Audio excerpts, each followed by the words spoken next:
নমস্কার বন্ধুরা, welcome to আরকে sports. আশা করি তোমরা সবাই সুস্থ ও ভালো আছো। আজকে কিন্তু প্লেঅফস ম্যাচের কোয়ালিফায়ার ম্যাচ 2 ছিল, যেখানে নর্থ ইস্ট ইউনাইটেড এফসি দল নিজেদের ঘরের মাঠে জামশেদপুর এফসি দলের এগেনস্টে মুখোমুখি হয়েছিল। আর এই ম্যাচে নিজেদের ঘরের মাঠে লজ্জার হার হারলো, এবং লজ্জার হার শুধু হারলোই না, কারণ নিজেদের ঘরের মাঠে ম্যাচ হেরে কিন্তু আইএসএল থেকে বিদায় পর্যন্ত নিয়ে নিল। জামশেদপুর এফসি দলের কাছে এটা এক প্রকার অ্যাওয়ে ম্যাচ ছিল এবং একটা গুরুত্বপূর্ণ ম্যাচ ছিল, যেখানে নর্থ ইস্ট ইউনাইটেড এফসি দলের কাছে বড় একটা সুবিধাজনক ব্যাপার ছিল এই ম্যাচে যে নিজেদের ঘরের মাঠে ম্যাচ খেলবে, যেখানে হাজার হাজার সমর্থকরা কিন্তু আজকে মাঠ ভরিয়ে তাদেরকে সাপোর্ট করতে এসেছিল। তো সেখানে সেই সমস্ত সমর্থকদের কিন্তু মুখে হাসি ফোটাতে পারলো না নর্থ ইস্ট ইউনাইটেড এফসি দল। নর্থ ইস্ট ইউনাইটেড এফসি দল কিন্তু প্রথম হাফেই পিছিয়ে পড়ে 1-0 গোলে, যেখানে স্টিফেন এজে 29 মিনিটের মাথায় জামশেদপুর এফসি দলের হয়ে একমাত্র গোল করে। সেই গোলটা কিন্তু 1-0 গোলে ফার্স্ট হাফ শেষ হয়। তারপর সেকেন্ড হাফে দেখা গেছে নর্থ ইস্ট ইউনাইটেড এফসি দলকে অনেকটাই সুযোগ তৈরি করে গোল পরিশোধ করার চেষ্টা করতে, কিন্তু সেই চেষ্টা বিফলে যায়। কোনোরকমভাবেই গোল পরিশোধ করতে পারেনি নর্থ ইস্ট ইউনাইটেড এফসি দল। জামশেদপুর এফসি দলের থেকে তাদের তুলনায় অনেক বেশি ভালো পারফরমেন্স করেছে নর্থ ইস্ট ইউনাইটেড এফসি দল। সব সময় বল পজিশন রেখে সুন্দর করে গুছিয়ে অ্যাটাক করছিল, কিন্তু শেষ অবধি ফিনিশটা করতে পারছিল না। আর জামশেদপুর এফসি দল ওই যখনই বল পাচ্ছিল কাউন্টার অ্যাটাকে তারা বেশ আক্রমণাত্মক ফুটবল খেলছিল, তো কাউন্টার অ্যাটাকেও কিন্তু মোটামুটি তারা বেশ সাবলীল ছিল এবং সেই রকমভাবেই পারফরমেন্স করেছে।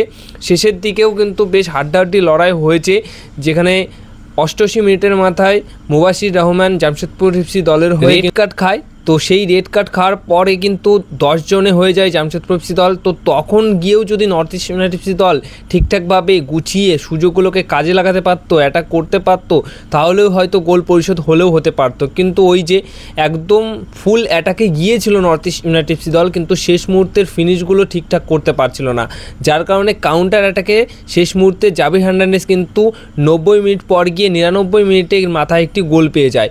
শেষ অবধি এই ম্যাচটা 2-0 গোলে জামশেদপুর এফসি দল জিতে যায় এবং নর্থ ইস্ট ইউনাইটেড এফসি দল হাজার হাজার সমর্থকদের সামনে কিন্তু একটা হতাশাজনক পারফরমেন্স করে। আর আজকের ম্যাচটা কিন্তু অবশ্যই একটা হাড্ডাহাড্ডি ম্যাচ, মানে ম্যাচটা দেখার মতো ম্যাচ ছিল, যেখানে দুই তরফাই ম্যাচ হয়েছে। কোনোরকম এমন হয়নি যে একতরফা এক দলই ভালো পারফরমেন্স করেছে, দুটি দলই চেষ্টা করেছে ম্যাচ জেতার।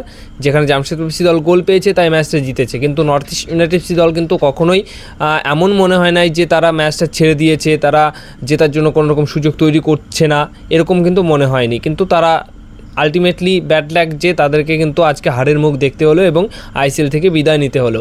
তো জামশেদপুর এফসি দল এবার সেমিফাইনাল ম্যাচ খেলবে মোহনবাগান দলের এগেনস্টে।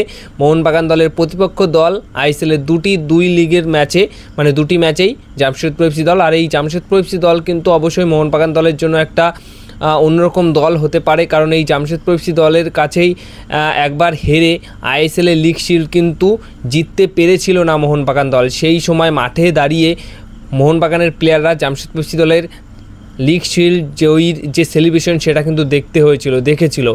তো আশা করব যে সেই রকম বদলা বা সেই রকম দিন যেন মোহনবাগান দলের আবার না দেখতে হয়, যে জামশেদপুর এফসি দল হারিয়ে দিচ্ছে মোহনবাগান দলকে বা হারিয়ে ফাইনাল ম্যাচে কোয়ালিফাই করে গেল, এমনটা তো হবে না। বাট এমন দিন যেন না আসে, এরকম সময় যেন না আসে।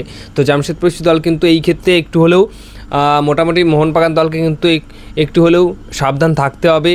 খুব ভালোভাবেই জামশেদপুর এফসি দলকে কঠিন প্রতিপক্ষ দল হিসেবেই নিতে হবে সেমিফাইনাল ম্যাচে।